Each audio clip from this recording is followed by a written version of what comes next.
Welcome back to A Game of Fangs and Thorns. My name's Hannah. This stack of books is my latest instalment of Read 9, Buy 1. And this does cover the second half of the Magical Readathon, my how many books can I read in 24 hours video, and that was my phone, we'll ignore it for now.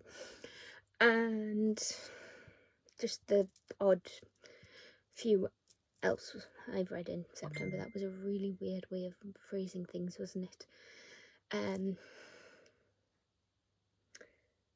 But let's just dive in. So the first book of the 9, and this fit a prompt for Magical Readathon, I believe, if I'm remembering right, was The Gentleman's Guide to Vice and Virtue by Mackenzie Lee.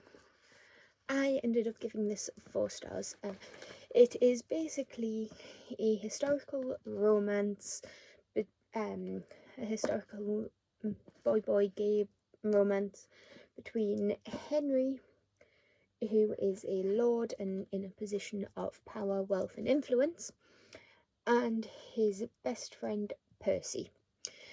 Percy is mixed race and also has epilepsy. Now, I can't talk for the epilepsy rep in this, it's not something I have experience with, but I do know of the stigma and things and how it may have been portrayed in the past, and I enjoyed this. I think Mackenzie Lee is a bit of a iffy person, but you know me, I don't follow drama. I'm more likely just to buy a book on someone's recommendation or because I like the title or the cover. But basically, this book bites back. But I gave it 4 stars, Corpel rating if anybody's interested. Characters were an 8. I thought they were solid. Percy, you could really feel his struggles. Monty had an amazing character growth. And even the sister, I can't remember the sister's name. Is it Isabel? I want to say Isabel. Oh, Felicity. Where did I get Isabel from? I don't know, but yeah, we have that. So atmosphere was 8. This was hilarious. You really felt like you were in these cultured cities, and then you have this young brash Brit just on his grand tour having a whale of a time. Fun writing style. I don't think this took me very long to read. It's a very engaging style. It's very easy to read and just makes me think of fun holidays, to be honest. Plot 7. Predictable but comforting, as most romances are. 6. I knew what for intrigue. I knew where this was going, but I wasn't reading for the plot. I was reading for the atmosphere and for these characters. Logic wasn't pulled out of the story too much, and did sort of stick to what it had agreed. I did want a little bit more explanation of a few things, but in the end I gave this a 6 for logic. And then overall enjoyment, 7. Not a new favourite, but still enjoyed. Smelled the whole way through, and will probably look to get in the sequel eventually. Did like how the lines between romantic and platonic this is a good point. It does touch on how homosexuality was treated within the upper class. You know, it wasn't technically illegal, but it wasn't outright accepted, so the lines between platonic and romantic friends blurred, and that is explained in the author's note at the end. So that was a nice touch, and it felt authentic to the story and how these two friends were allowed to get away with it, being in love without actually saying anything. So I got 4 star. Then we have a 5 star, which is a shame that it's taken me long to read, honestly. Can I show you without this?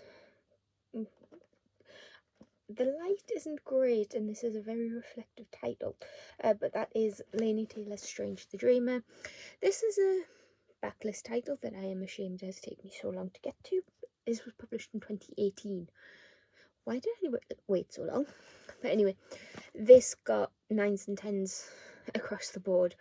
So you can guess it's a 5-star, but this is the story of Laszlo Strange, who since he was 5 has had a dream to find the lost city of Weep.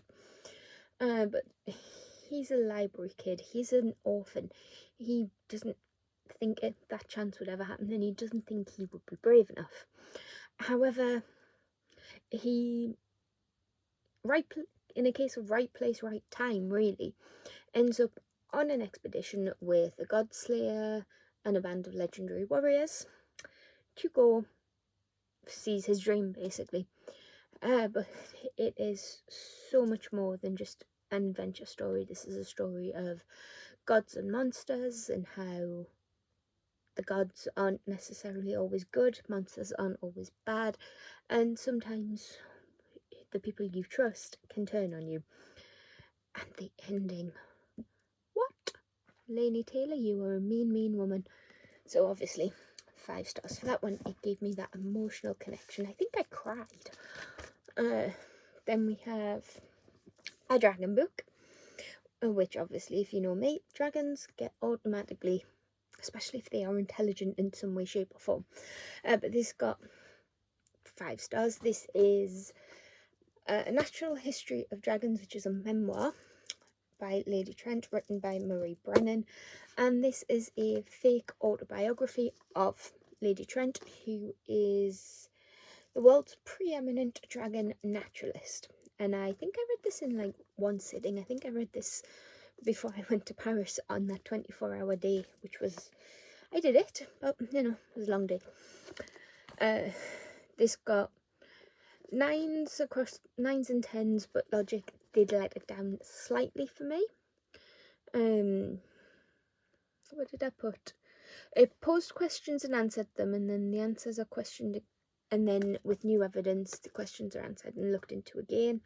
But it was a little bit confusing to read, but that could be a me thing rather than a book thing, because remember, I read this when I was trying to stay awake, so we will take that into consideration. But it was still hilarious at times. It was poignant. There is a minor trigger warning for miscarriage, baby loss, but it is on the aftermaths are on page. The grief is on there. Personally, that didn't bother me, but if you are sensitive to that, just be wary going in. It's only like a couple of sentences, but because it's told in her words, we get her feeling, so it's a bit visceral, but still has that scientific detachment. But I love how this just referenced other books and the journey that these characters go on. Lady Trent, unless this is where I got Isabel from. Isabella, that's why. Isabella just doesn't care for society or societal norms. She is clever. This is set in historical times, I should mention. You know, that women are seen and not heard. Women are airheads, basically. I mean, not one of them, but that's the impression I get of this time frame. They are very restricted in what they can do, whereas Isabella doesn't care. But she has the privilege of being a wealthy man's daughter and an eventual wealthy man's wife. So she can get away with being eccentric, but she toes the line between acceptable eccentric and dangerous eccentric. But I will be carrying on with this. I want to know more. I'm not even bothered about the plot. I just want more dragons. Then we have another 5-star, and to no one's surprise, it's another dragon book. This is Fourth Wing by Rebecca Yarros. I read it on Kindle, so no picture because I just want to get this video up. It's already delayed enough, and I have another one to post afterwards. So yeah, Fourth Wing. I think everybody knows what this book is about, but basically we follow Violet, who all her life has trained to become a scribe in the battle quadrant while this war is going on. And basically, her mother, the general of the dragon army, basically says, nope, no child of mine will be a scribe even though she married a scribe. I'm just saying, hypocritical there. But anyway, Violet has always felt at home with books and everything, and the cushy life of a scribe, and that it does impact her character. There is some info dumped, but I thought it was a very yes, it was heavy-handed, but it was a clever way of doing it. Violet, when she's getting a bit anxious, a bit stressed, she regurgitates things she's read in books, and come on, it's info dump, but it fits with the character, because who doesn't just spout random nonsense when they're nervous? But moving on, so Violet basically is conscripted to the Riders Quadrant, and nobody thinks she can make it because she's small, she's frail, and she is chronically ill. It's not specific as to what Violet has in the book, but from my own personal experience and from talking and from hearing other reviewers, I'm categorizing, rightly or wrongly, I'm characterizing what Violet has as Ehlers-Danlos, or an advanced form of hypermobility syndrome. And if you've been around a while, you know I also have a mild form of hypermobility, so I can relate to a body not wanting to work the way you want it to, and to little things, like random joint pain just popping out. Well, I haven't had a dislocation yet, but I can relate to Violet in that way, which is why to me I loved her. Yeah, I get that some people don't like it, but to me it's a mind over matter, and I relate to that. But anyway, this got 5 stars. The writing let it down, but I think that's because Yaros, I think she was a romance writer before she went to romantasy, but I really loved it. And the dragons were intelligent, and that wasn't so much of a review as a gush, but you know, it happens. We like books that we just want to rant and rave if they're bad, and then if they're good, we gush. But we move into September's books now. So I think the first lot of these are probably the ones I read for the 24, how many I can read in 24 hours, but I'm not 100% on that. But we start with Dead Reckoning, which was a 3-star. It's a Suki Stackhouse. I read these because they're fun. I don't expect much of them, and they tend to average a 3-star. Dead Reckoning is no surprise, it doesn't change anything, but Suki is finally learning. She's less dumb bitch energy, which is, yeah, the plot at this point is just like, what? Doesn't exist. These murder mysteries are getting better, and it didn't feel as fillery, but it's still got 3 stars, and I'm having to pace myself with the Suki Stackhouse books, because if I read all of them all at once, I think I'd get too annoyed and start rating them lower. Same with Cozy Mysteries. But next one was Divine by Mistake by PC Cast. I read that one on Kindle Unlimited. Dead Reckoning, like all of my Suki Stackhouse, was Kindle. But Divine by Mistake is book 1 in the Partholon series by PC Cast. Yes, this is the Centaur romance. But basically we follow Shannon Parker, who is a Oklahoma teacher, who is somehow magically flung back in time to a Scottish Celtic kind of inspired world where they worship horse gods. And the person that she's taken the place of is a priestess who is a little bit hated, and is in a arranged marriage with a centaur, who is the clan shaman doodah person. It got 3 stars. It was fun. It scratched an itch, which, to be honest, is true for a lot of the romance I read. It scratches the itch. But then we have a historical fiction based in wise woman witchery, with the name drop of a famous playwright, but you know, he wasn't the main character, and that is Hamnet by Maggie O'Farrell. This got 3 stars. It felt like reading a fever dream, but it was a good fever dream, and you can see why certain things in Shakespeare's plays happened the way they did, and it answered questions I didn't know I had, honestly enough. But this was more a story of Agnes, or Anne, his wife. It was told through her perspective and in dual timelines before Hamlet died. That's not a spoiler, it says in the book on the blurb. Before he died and before he was born. And it's a very seamless transition, but that book did not have chapter headings. It did not have chapter breaks, which was very interesting and unusual, but helped with the flow of the story and the general dreamlike quality that I found it had. 3 stars. I enjoyed it enough.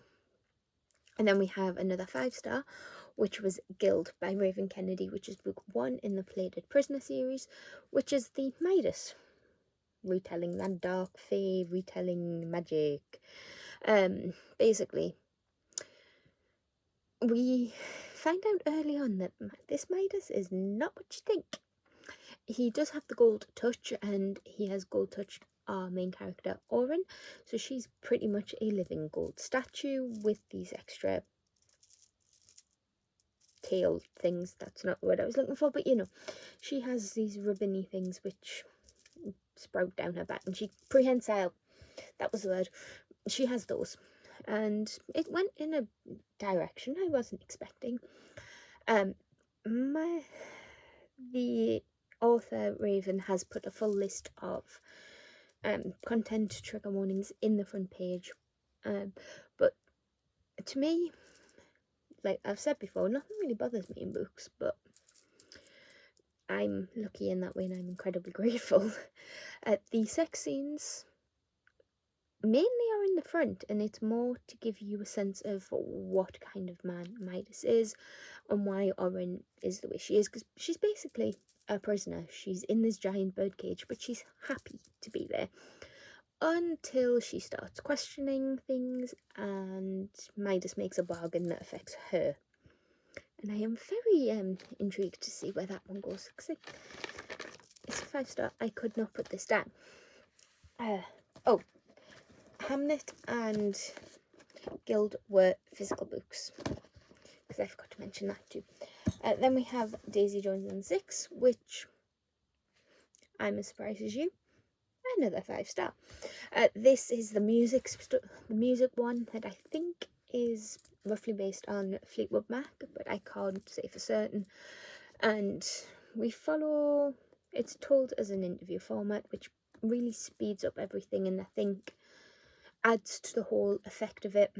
And then finding out who and why, who was doing the recording and why they were, was just that got me. Didn't think I would feel so much about musicians. My music tastes are a little bit different.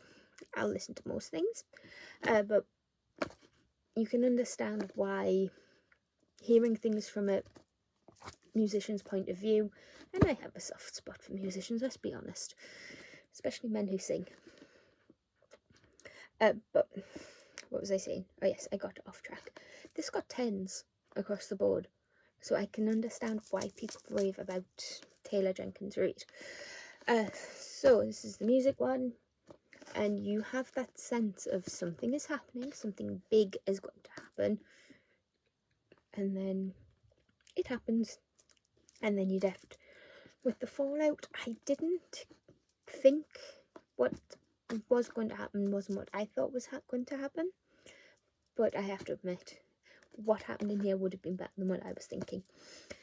So 5-star, and I think everybody knows about this one, so I'm not going to go much more into it.